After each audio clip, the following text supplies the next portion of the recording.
Hello friends, welcome to Education Wave. Success made easy. So guys, today we are going to study about sexual reproduction in flowering plant part 5. So let's start guys. So आज का topic है double fertilization. So double fertilization is a very important topic. Okay. So इसकी definition देखते हैं. So the fertilization process characteristic of flowering plant in which one sperm cell of a pollen grain fertilizes an egg cell while a second fuses with two polar nuclei to produce a triploid body that give rise to the endosperm. So double fertilization में mainly two sperm cells involve होते हैं. Okay, so first one fertilizes the egg cell to form the zygote while the other fuses with the two polar nuclei that form the endosperm. Okay, so first जो हमारे जो दो sales होते हैं इसे image से समझते हैं. जैसे कि मान लीजिए ये पूरा हमारा फीमेल रिप्रोडक्टिव पार्ट है. ओके, यहाँ पे पोलन ग्रेन्स लैंड हुए एंड इसमें दो मेल गैमेट्स प्रेजेंट हैं. ओके, एक ये रहा, एक ये रहा. सो ये स्टाइल से होता हुआ कहाँ पहुँचेगा, यहाँ पे. एंड पहला जो मेल गैमेट होगा वो यहाँ पे एग सेल के साथ फ्यूज़ करके जाइगोट की फॉर्मेशन करेगा. और जो दूसरा जो मेल गैमेट है जो यहाँ प्रेजेंट है वो यहीं से होता हुआ पोलर न्यूक्लियाई के साथ फ्यूज़ करके एंडोस्पर्म की फॉर्मेशन करेगा. ओके, सो यहाँ पे मेनली दो फ्यूजन्स होती हैं, इसीलिए इस फर्टिलाइजेशन को डबल फर्टिलाइजेशन बोलते हैं. Okay, so after fertilization the fertilized ovule forms the seed. Okay, so fertilization के बाद हमारा जो पूरा ये फर्टिलाइज्ड ओव्यूल है ये क्या फॉर्म करेगा, सीड. एंड ये जो हमारी पूरी ओवरी है वो क्या फॉर्म करेगी, पूरा फ्रूट. सो इसी फीमेल रिप्रोडक्टिव पार्ट का जो ओवरी होता है वो फ्रूट में कन्वर्ट हो जाता है और ये जो ओव्यूल है वो सीड में कन्वर्ट हो जाता है. ओके, सो डबल फर्टिलाइजेशन में मेनली दो इवेंट्स एक साथ अकर होते हैं. पहला है सिनगैमी. ओके, सो पहला क्या होता है, after entering one of the synergid the pollen tube releases the two male gametes into the cytoplasm of the synergid. So ये हमारा ओवरी है. ओवरी के अंदर प्रेजेंट है हमारा पूरा व्यू. ओके, ये हमारे दो सिनर्जिड्स हैं एंड ये हमारा एग सेल. यहाँ पे हमारा पोलर न्यूक्लियाई प्रेजेंट है एंड यहाँ पे हमारे तीन एंटीपोडल सेल्स प्रेजेंट है. ओके, सो जब हमारा पोलन ग्रेन लैंड होता है और वो पोलन ट्यूब की हेल्प से यहाँ तक दोनों मेल गैमेट्स को, फॉर एग्जांपल मान लीजिए पहला मेल गैमेट एंटर होता है विद द हेल्प ऑफ जो यहाँ पे फिलीफॉर्म अपैरेटस जो यहाँ पे प्रेजेंट होते हैं उनकी हेल्प से जो मेल गैमेट्स होते हैं वो कहाँ तक पहुँचते हैं, यहाँ एग सेल तक. और एग सेल के साथ दोनों फ्यूज़ करके मेल गैमेट और एग सेल फ्यूज़ करके किसकी फॉर्मेशन करते हैं, जाइगोट की. ओके, सो ये पहला है जिसे हम बोलेंगे सिनगैमी. सो मेल गैमेट को हम इस साइन से शो करते हैं. किसके साथ फ्यूज़ हुआ, एग के साथ. ओके, एग के साथ ये हमारा हैप्लॉइड सेल होता है एंड ये भी हमारा हैप्लॉइड होता है. सो मेल गैमीट, ओके, ये भी हैप्लॉइड. और जब दोनों की फ्यूज़न हुई तो क्या फॉर्म हुआ, जाइगोट की फॉर्मेशन हुई जो कि क्या होता है, डिप्लॉइड. ओके, एंड दूसरा जो इवेंट इसी के साथ जब दूसरा मेल गैमेट आता है तो पहला तो एग सेल के साथ फ्यूज़ हो चुका, दूसरा मेल गैमेट यहाँ पोलर न्यूक्लियाई के साथ फ्यूज़ कर जाता है और किसकी फॉर्मेशन करता है, PEN एंडोस्पर्म की, primary endosperm nucleus. Okay, so second क्या होता है, सेकंड जो फ्यूज़न होती है हम इसे बोलते हैं ट्रिप्लॉइड फ्यूज़न. ओके, इसमें जो दूसरा मेल गैमीट होता है किसके साथ फ्यूज़ करता है? फ्यूज्ड विद पोलर न्यूक्लियाई, जो ऑलरेडी क्या है? डिप्लॉयड। और ये हमारा हैप्लॉइड, जो हमारा मेल गैमेट है वो हैप्लॉइड। पोलर न्यूक्लियाई डिप्लॉयड किस लिए होता है? मैंने बताया था, क्योंकि वो उनके जो सेल्स आपस में क्या हो जाते हैं? कंबाइन, लेकिन उनका न्यूक्लियस जो होता है उनके पास खुद का होता है। ओके, उनके सेल एक ही होते हैं लेकिन उनके पास 2 न्यूक्लियस, ऐसे था वो, इसलिए ये होते क्या है? डिप्लॉयड। और जब इनकी फ्यूज़न होगी तो जो एंडोस्पर्म बनेगा या फिर जो पैन की फॉर्मेशन होगी, that is primary endosperm nucleus, वो क्या होगा? ट्रिप्लॉइड। इसीलिए इसे क्या बोलते हैं? Triple fusion. सो जब सिनगैमी और ये 2 टाइप की जो फ्यूज़न्स हैं, फर्स्ट वन जो सिनगैमी और ट्रिपल फ्यूज़न, एक एम्ब्रियो सैक के अंदर जब दोनों एक साथ होती हैं, सो इसे क्या बोलते हैं हम? Double fertilization. Okay, the 2 type of fusions, that is syngamy and triple fusion, occurs in an embryo sac. It is termed as double fertilization. Okay, so ये हमारा डबल फर्टिलाइजेशन का पूरा हमारा डिस्कशन था जो हम कर चुके। ओके, सो डबल फर्टिलाइजेशन हो चुकी। अब डबल फर्टिलाइजेशन के बाद फर्टिलाइजेशन हो चुकी, फर्टिलाइजेशन की अब बाद की events, that is post fertilization के बारे में हम पढ़ेंगे, इसके स्ट्रक्चर और इसके इवेंट, जो इसमें इवेंट्स होते हैं उनके बारे में पढ़ेंगे। ओके, फर्टिलाइजेशन होने के बाद क्या होता है, अब हम उस पर नज़र डालेंगे। Okay, so it includes, so post fertilization में जो इवेंट्स इंक्लूड हैं वो कौन कौन से हैं? एंडोस्पर्म डेवलपमेंट, सेकेंड है एम्ब्रियो डेवलपमेंट, पहला एंडोस्पर्म की डेवलपमेंट। ओके, वहीं जो पैन की फॉर्मेशन होती है, जो कि एंडोस्पर्म क्या होता है? ट्रिप्लॉइड। ओके, सो पहले एंडोस्पर्म की डेवलपमेंट होती है। एंडोस्पर्म की डेवलपमेंट होती क्यों है वो भी चल जाएगा अभी। ओके, सो पहला है, हम किसके बारे में पढ़ेंगे? Endosperm development. सेकेंड है हमारा embryo development, and the third one is ovules को मैच्योर होके सीड्स में कन्वर्ट होना, एंड ओवरी का मैच्योर होके फ्रूट्स में कन्वर्ट होना। ओके, सो पहला क्या है? एंडोस्पर्म। सो एंडोस्पर्म, बेसिकली एंडोस्पर्म हमने पढ़ तो लिया कि वो कैसे उसका जो फ्यूज़न होता है, देन उसकी फॉर्मेशन होती है, बट उसकी प्रॉपर डेफिनेशन क्या है? This is a product of triple fusion. Okay, ये किसका प्रोडक्ट होता है? ट्रिपल फ्यूज़न का, and develops from central cell, या फिर हम कह सकते हैं polar nuclei of embryo sac. Okay, and it is generally a triploid cell tissue. Okay, ये क्या होता है? ट्रिप्लॉइड होता है, and the cells of this tissue are filled with reserve food materials and are use for the nutrition of a developing embryo. So mainly endosperm का जो main जो वो होता है, फंक्शन होता है, वो क्या होता है? न्यूट्रिशन प्रोवाइड करने का। जब एम्ब्रियो की डेवलपमेंट चल रही होती है तो वो एंडोस्पर्म से ही न्यूट्रिशन गेट करता है। ओके, सो इसके अंदर एक रिज़र्व फूड मटेरियल से फिल्ड होता है, जो कि न्यूट्रिशन और डेवलपमेंट के लिए यूज़ में आता है एम्ब्रियो की। ओके, जब एम्ब्रियो की डेवलपमेंट हो रही होती है तो ये endosperm as a food material embryo use करता है और ग्रो करता है। Okay, so endosperm is basically a nutritive element for developing embryo. So mode of development of endosperm. So endosperm की development की भी 2 modes हैं। पहला है free nuclear endosperm development, and the second one is cellular mode of development.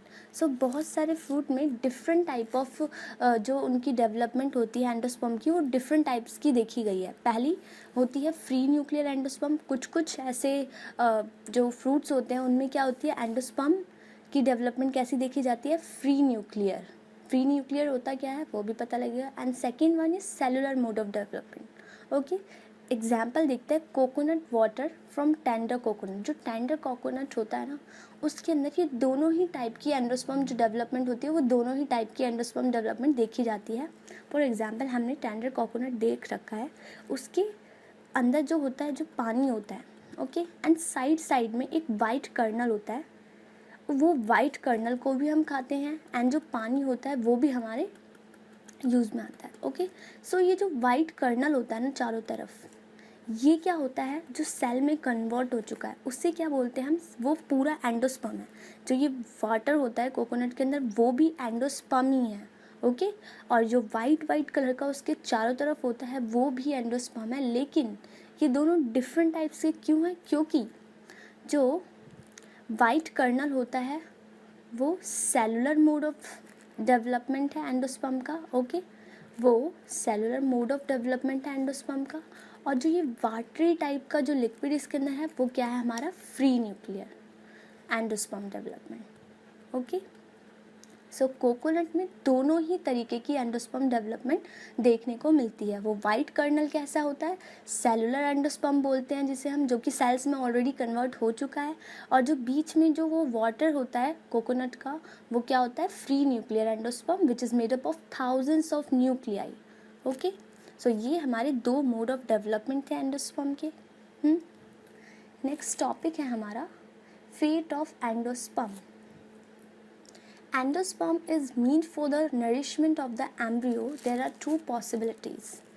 जो endosperm है वो mainly nourishment के लिए ही यूज़ होता है, एम्ब्रियो की डेवलपमेंट के लिए यूज़ होता है। लेकिन जो एम्ब्रियो होता है वो अपने नरिशमेंट के लिए एंडोस्पर्म को दो तरीक़ों से यूज़ कर सकता है। यहाँ पे दो पॉसिबिलिटीज़ होती हैं। पहला, वो पूरी तरीके से एंडोस्पर्म को कंज्यूम कर ले, और दूसरा, उसमें कुछ सीड के मैच्योर होने के बाद भी कभी कभी जो एंडोस्पर्म होता है वहाँ पे बचा हुआ रह जाता है, जैसे कि हमने अभी कोकोनट में देखा। Okay, so endosperm is completely consumed during development of embryo before seed maturation. So such seeds are called as exalbuminous और non endospermic seeds. Examples are pea, beans, groundnut. So ये कुछ एग्जाम्पल्स हैं जैसे कि pea, beans and groundnut. Okay, so इनमें क्या होता है, टोटली जो हमारा एंडोस्पर्म होता है, एम्ब्रियो इसको पूरी तरीके से कम्प्लीटली कंज्यूम कर लेता है बिफोर सीड मैच्योरेशन। ओके, सो इन सीड्स को हम क्या बोलते हैं, नॉन एंडोस्पर्मिक सीड्स, क्योंकि इसमें एंडोस्पर्म कम्प्लीटली कंज्यूम हो चुका होता है, इसलिए हम क्या बोलते हैं, नॉन एंडोस्पर्मिक सीड्स या फिर एक्साएल्बुमिनस सीड्स बोलते हैं इनको। ओके, सो दूसरी तरफ endosperm persist in mature seeds. कुछ सीड्स ऐसे होते हैं जैसे कि अभी हमने देखा कोकोनट, उसमें एंडोस्पर्म था, सेलुलर वाला भी था एंड फ्री न्यूक्लियर भी था। Okay, castor, rice, wheat etcetera, जैसे सनफ्लावर वगैरह, इन सब में मैच्योर होने के बाद भी एंडोस्पर्म देखने को मिलता है।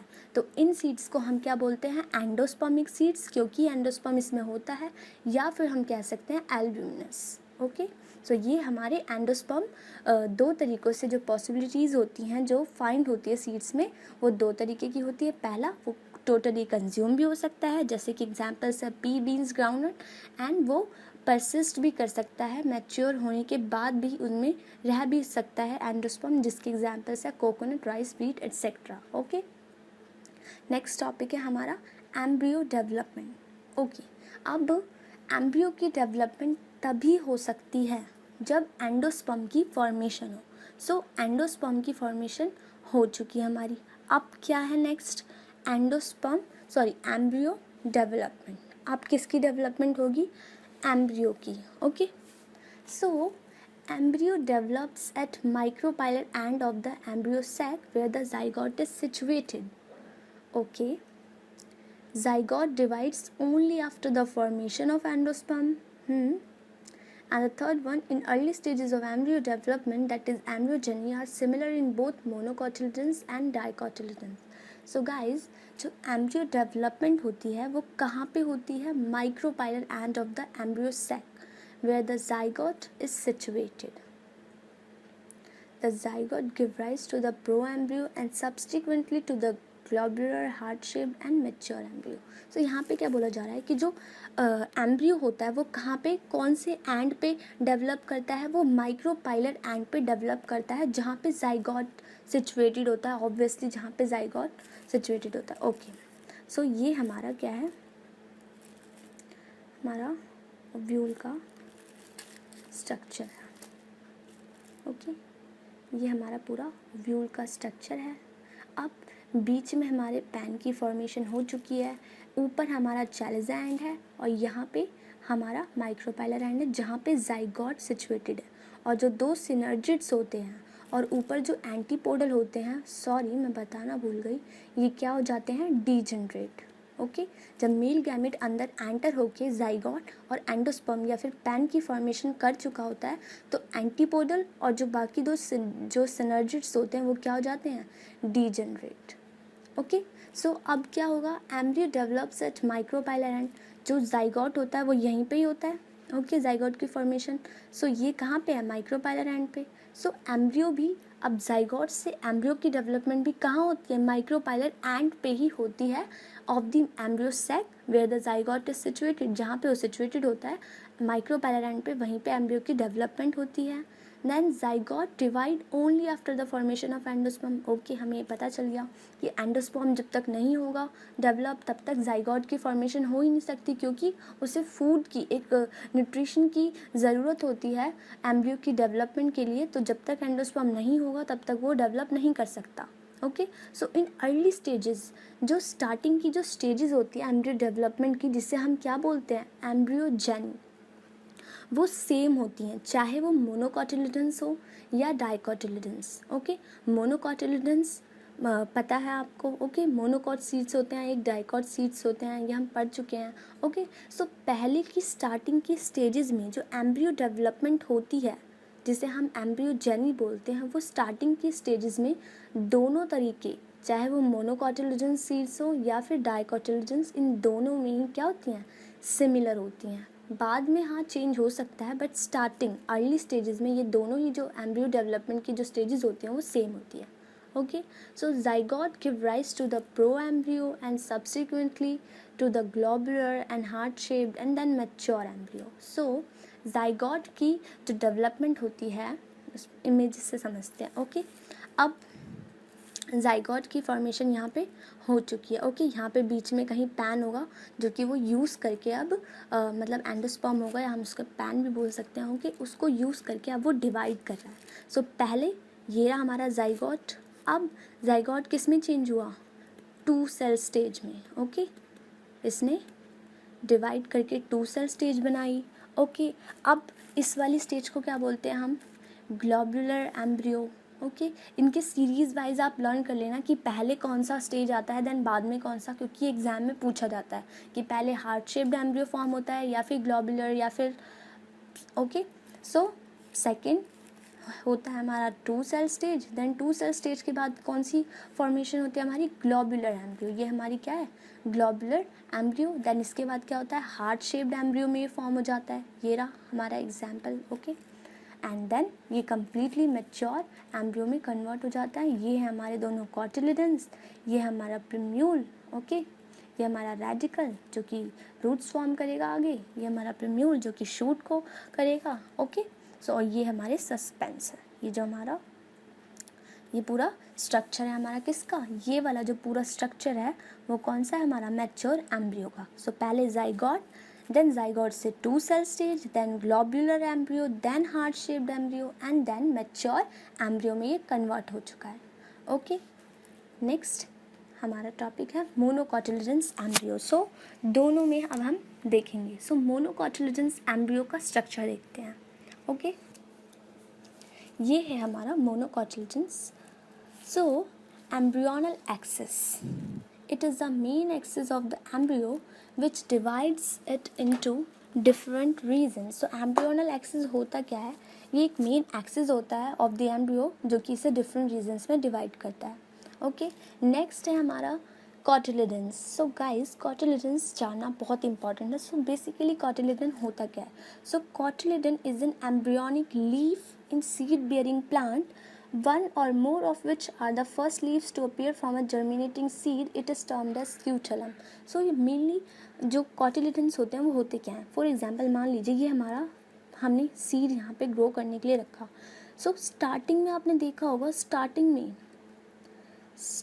जस्ट स्टार्टिंग में जो स्टार्टिंग की जो भी लीव्स होती हैं, ओके, जो ग्रो करती हैं, स्टार्टिंग की बिल्कुल स्टार्टिंग में जो भी लीव्स होती हैं जो ग्रो करती हैं, वही हमारी कॉटिलिडन्स होते हैं, ये याद रखिएगा। ओके, और इसे हम स्क्यूटेलम भी बोलते हैं।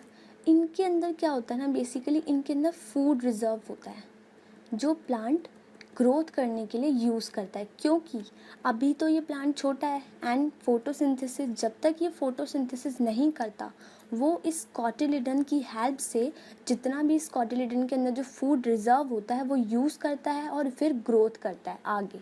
ओके, तो एम्ब्रियोनिक स्टेज की जो लीव्स होती हैं, ओके, जो एम्ब्रियोनिक, जो जस्ट अभी जो एम्ब्रियोनिक स्टेज की जो लीफ होती है उन्हें हम क्या बोलते हैं, कॉटिलिडन।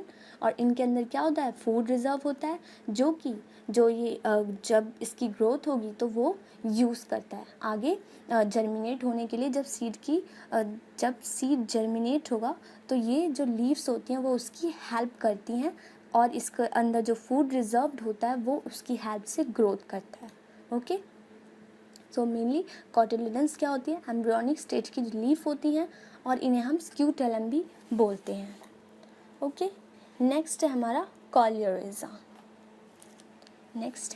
कॉलियोरिज़ा।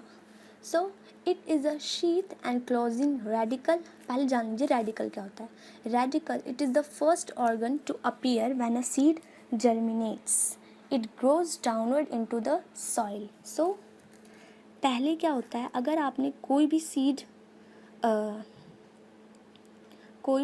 ग्रो होने के लिए, जर्मिनेट होने के लिए सॉइल के अंदर डाला है तो सबसे पहले क्या उसके अंदर से निकलते हैं, सबसे पहले उसमें से रूट्स बाहर आते हैं। Okay, so radicle, it is the first organ to appear when a seed germinate. Okay, so सबसे पहले जो जर्मिनेट होता है ना सीड में से वो रेडिकल ही होता है, ये रहा। ओके, सो रेडिकल बेसिकली क्या होता है, ये फर्स्ट ऑर्गन होता है जो सबसे पहले अपीयर होता है जब कोई भी सीड जर्मिनेट होता है। किसी भी सीड के अंदर सबसे पहले क्या जर्मिनेट होते हैं, सबसे पहले क्या दिखाई देता है, रेडिकल। ओके, और ये ऑब्वियस है, ये डाउनवर्ड इनटू द सॉइल जाएगा because it is root. Okay, and plumule क्या होता है, it is the part of a seed embryo that develops into the shoot. ये वो पार्ट होता है सीड एम्ब्रियो का। प्लम्यूल क्या होता है, वो पार्ट होता है सीड एम्ब्रियो का जो कि किस में डेवलप होता है, शूट में। और रेडिकल वो पार्ट होता है सीड एम्ब्रियो का जो कि किस में डेवलप होता है, रूट में। सो यही है इनके बीच का डिफरेंस। प्लम्यूल किसको देता है, शूट को, एंड रेडिकल रूट को।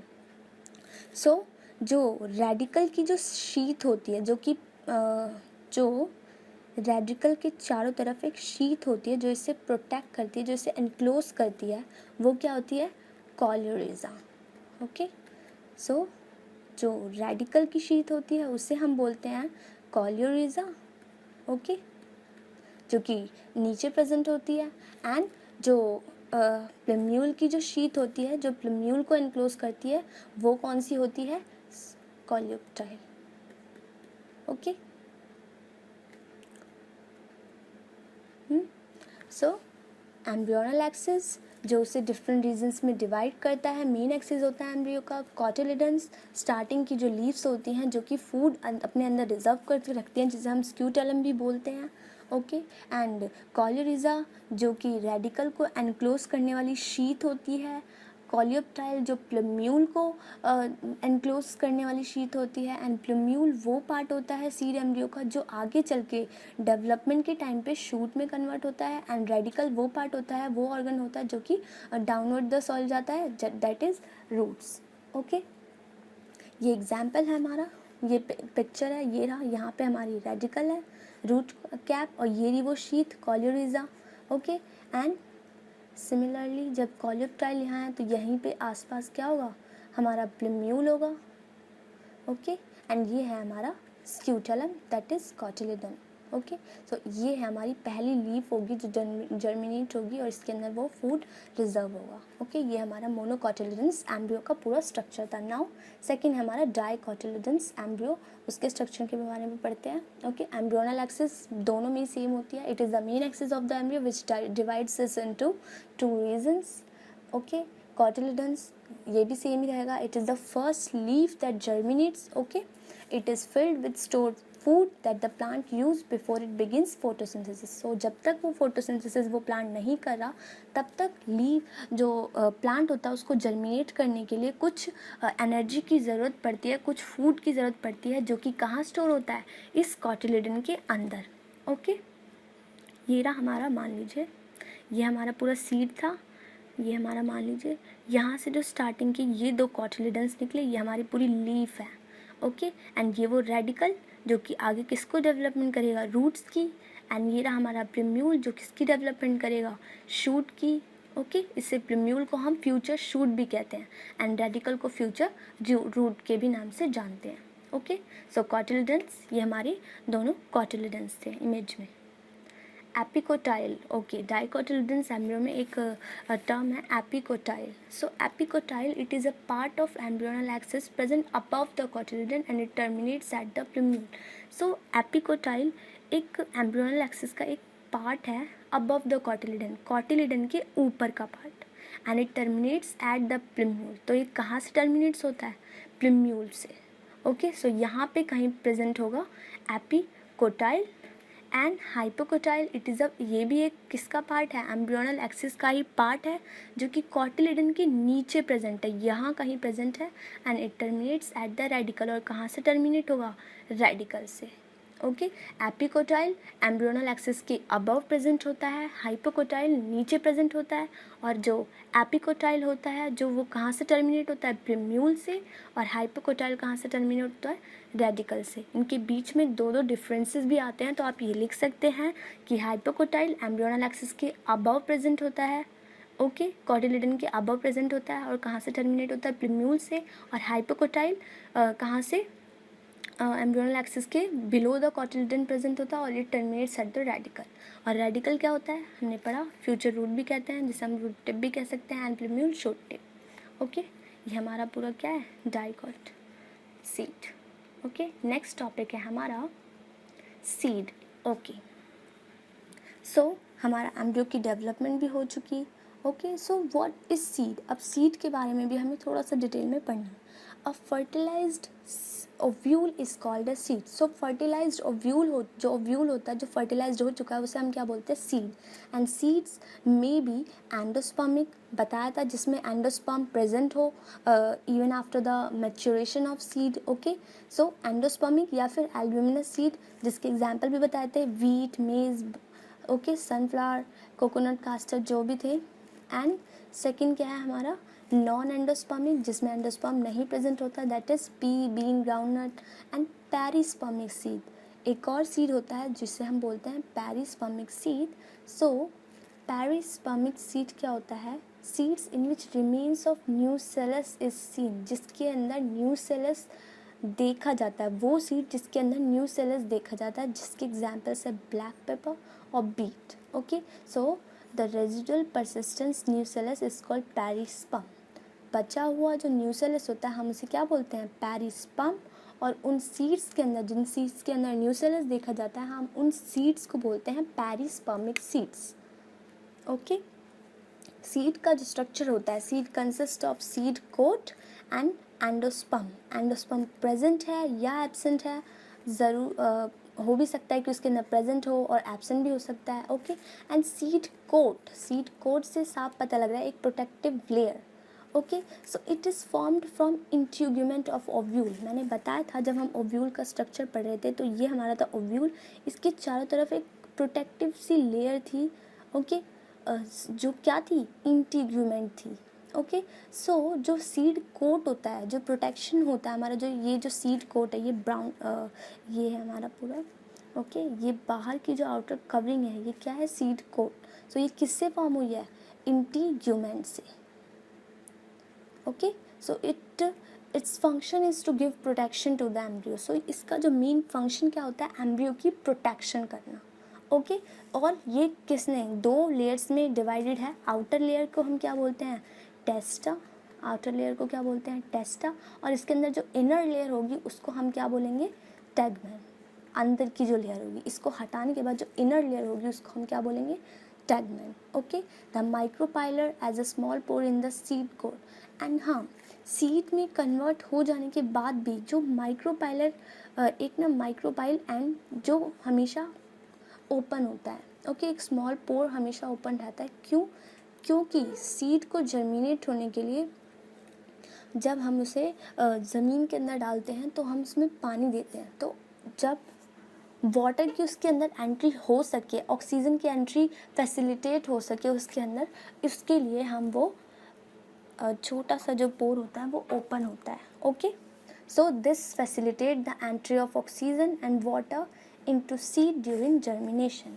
और एंडोस्पर्म मे बी प्रेजेंट और मे बी एब्सेंट, ज़रूरी नहीं कि प्रेजेंट ही हो हर सीड के अंदर, एब्सेंट भी हो सकता है, प्रेजेंट भी हो सकता है। ओके, सो नेक्स्ट टॉपिक है हमारा डॉर्मेंसी एंड जर्मिनेशन। ओके, ये टर्म्स हैं जो सीड को बार बार देखी गई हैं। सीड के जब हम टॉपिक्स पढ़ते हैं तो बुक में भी देखा गया है dormancy and germination. Okay, so what is dormancy? It is a state of inactivity of embryo when the seed is not able to germinate. Okay, so dormancy, it is a state of inactivity of embryo when the seed is not able to germinate.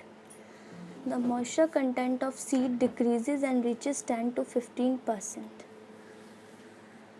Dormancy, it is a state of inactivity. So guys, जब unfavorable conditions होती है तो जो seeds होते हैं वो एक state के अंदर चले जाते हैं, डॉर्मेंसी स्टेट के अंदर चले जाते हैं। Okay, so it is a state of inactivity of embryo when the seed is not able to germinate. जब वो जर्मिनेट होने के एबल ना हो तो उसके अंदर का जो मॉइस्चर कंटेंट होता है वो डिक्रीज हो जाता है और कहाँ तक पहुँच जाता है? 10 to 15%। नेक्स्ट टॉपिक है हमारा germination. The ability of a seed to produce a seed, the ability of a seed to produce a seedling. Okay, to produce a seedling in presence of favorable environment. So dormancy एक ऐसी stage है जब seed को seed able नहीं होता germinate करने के लिए, तो वो एक स्टेट में चला जाता है, इनएक्टिविटी की स्टेट में पहुंच जाता है, जिसमें क्या होता है उसका मॉइस्चर कंटेंट डिक्रीज हो जाता है। उसी का उल्टा है जर्मिनेशन। जब सीड की एबिलिटी होती है जर्मिनेट करने की, एक फेवरेबल कंडीशन उसके चारों तरफ होती है, उसका अच्छा कंडीशन होता है, तो उसी एबिलिटी को हम क्या बोलते हैं? जर्मिनेशन। ओके, सो ये दो टॉपिक्स, ये जो दो टर्म्स हैं ये भी बहुत इंपॉर्टेंट है। डॉर्मेंसी की स्टेट में चले जाना, ओके, जब सीड्स की अनफेवरेबल जो कंडीशंस आती है उसमें कहाँ चला जाता है? डॉर्मेंसी की स्टेज में चला जाता है। ओके, नेक्स्ट है हमारा सीड वायबिलिटी। सीड वायबिलिटी एक टर्म है, जैसे कि हमने पढ़ा था पोलन वायबिलिटी, कि जो पोलन ग्रेन्स होती हैं उनके भी अंदर भी जो वायबिलिटी पीरियड्स होते हैं वो वैरी करते हैं। कुछ जो पोलन ग्रेन्स होते हैं वो पॉलिनेट कुछ दिनों तक कर सकते हैं, कुछ सालों तक, एंड कुछ बहुत दिनों तक पॉलिनेट कर सकते हैं। ओके, वैसे ही सीड के भी वायबिलिटी पीरियड्स होते हैं। The period for which the seed retain their power of germination, तो जितने टाइम तक वो जर्मिनेट हो सकते हैं, उनके अंदर पावर है, एबिलिटी है जर्मिनेट होने की, तो अलग अलग टाइम्स होते हैं हर। So some species live for several years, कुछ सीड्स होते हैं अगर आप उनको रख दो तो वो सालों तक ऐसे ही रहेंगे, एंड उनके बाद भी, उन इतने सालों के बाद भी अगर आप उनको जर्मिनेट करने के लिए ज़मीन के अंदर डालेंगे तो वो जर्मिनेट हो जाएंगे। And some seeds can alive for 100 of years, और कुछ 100 of years के लिए भी अलाइव रहते हैं। ओके, सो हर सीड का जो वायबिलिटी पीरियड होता है वो डिफ़र करता है। ओके, नेक्स्ट टॉपिक है हमारा fruit. So fruit, a ripened ovary is called a fruit. So fruit ovary जब हमारी मैच्योर हो जाती है तो किस में कन्वर्ट हो जाती है? ओवरी जब मैच्योर होती है तो फ्रूट में कन्वर्ट हो जाती है, एंड इसके अंदर जो ओव्यूल जब हो जाता है मैच्योर तो वो किस में कन्वर्ट हो जाता है? सीड में। Okay, so a ripened ovary is called the fruit, and the wall of the ovary from the wall of the fruit which is called a pericarp. So जो ओवरी की जो वॉल होती है उसे हम क्या बोलते हैं? Pericarp. Okay, so guys fruits भी डिफरेंट टाइप्स के होते हैं, जैसे कि फर्स्ट वन है ट्रू फ्रूट, सेकेंड है false fruit, and the third one is parthenocarpic fruit. So ये टर्म्स हैं फ्रूट्स की। सो ट्रू फ्रूट होती क्या है? So fruits which develop from the ovary are called true fruits, those fruits which develops from the ovary, which develops from only ovary, are called true fruits. For examples, mango. वो fruits जो ovary से ही develop होके develop हुए हों, okay, ovary से ही develop हुए हैं, उन फ्रूट्स को हम क्या बोलते हैं? मैंगो. क्योंकि कुछ कुछ ऐसे फ्रूट्स होते हैं जो ओवरी की बजाय किसी और फ्लोरल पार्ट्स की हेल्प या फिर थैलेमस के से डेवलपमेंट हो जाती है जिनकी, ओके, सो उन्हें क्या बोलते हैं? False fruit. Okay, so true fruit जो बस ओवरी से डेवलप हुए, और फॉल्स फ्रूट ओवरी की बजाय वो किसी और फ्लोरल पार्ट या फिर थैलेमस के से डेवलप हुए हों, उन फ्रूट्स को हम क्या बोलते हैं? False fruit. जैसे कि fruits which develop from other floral parts and thalamus along with the development of ovary wall, apple, strawberry and cashew nuts. इन ये एग्जाम्पल्स हैं फॉल्स फ्रूट के. सो एप्पल क्या है? फॉल्स फ्रूट, क्योंकि ये किससे डेवलप होता है? थैलेमस से. ओके, स्ट्रॉबेरी भी क्या है? False fruit. कैश्यू नट भी क्या है? False fruit. फॉर एग्जाम्पल देखिए, ये होता है हमारा फ्लावर. मान लीजिए ये हमारा, मैंने बताया था कि ये हमारी, मान लीजिए पूरी ओवरी होती है, इसके चारों तरफ क्या होता है? पेटल्स. एंड यहाँ पे हमारी 2 सेपल्स, और यहाँ जो जो बेसल पार्ट होता था हमारा, ओके, जिस पे पूरा फ्लावर ऐसे सेटल होता था, तो यहाँ ये क्या था? हमारा थैलेमस. जो हमारा थैलेमस होता है ना, कुछ कुछ जो फ्रूट्स होते हैं वो थैलेमस से भी डेवलप हो जाते हैं. ओके, सो एप्पल क्या है? इसी का ही एग्जाम्पल है, जो कि किससे डेवलप हुआ है? थैलेमस से. Okay, third one is parthenocarpic fruit. वो फ्रूट जो बिना फर्टिलाइजेशन प्रोसेस के ही डेवलप हो जाते हैं, उन फ्रूट्स को बोलते हैं parthenocarpic fruit. So remember guys, when fruits develop without the process of a fertilization, so these fruits are seedless and can be produced through the application of growth hormones like auxins. और इसका example है बनाना. Okay, so इसीलिए बनाना के अंदर कोई भी seed नहीं होता. ओके, क्योंकि ये जो फ्रूट होते हैं वो किससे डेवलप होते हैं? बिना फर्टिलाइजेशन प्रोसेस के ही, अपने आप ही जो होते हैं ये बिना फर्टिलाइजेशन प्रोसेस के ही डेवलप हो जाते हैं. ओके, सो इसीलिए these fruits are seedless and can be produce through the application of growth hormones. इसलिए हम इन्हें ग्रोथ हार्मोन्स के इंजेक्शंस के थ्रू भी डेवलप कर सकते हैं. ओके, इन फ्रूट्स को हम क्या बोलते हैं? पार्थेनोकार्पिक. और इसका एग्जाम्पल है बनाना. ओके, ये पूरा चैप्टर हमारा यहीं फिनिश होता है. ओके, आपको अगर नोट्स की ज़रूरत है इस चैप्टर के, आप डिस्क्रिप्शन बॉक्स में जा सकते हैं, हमारे वेबसाइट पे जा सकते हैं, वहाँ पे हमने नोट्स अपलोड कर दिए हैं. Okay, so thank you so much guys, thank you for watching my video, and don't forget to subscribe.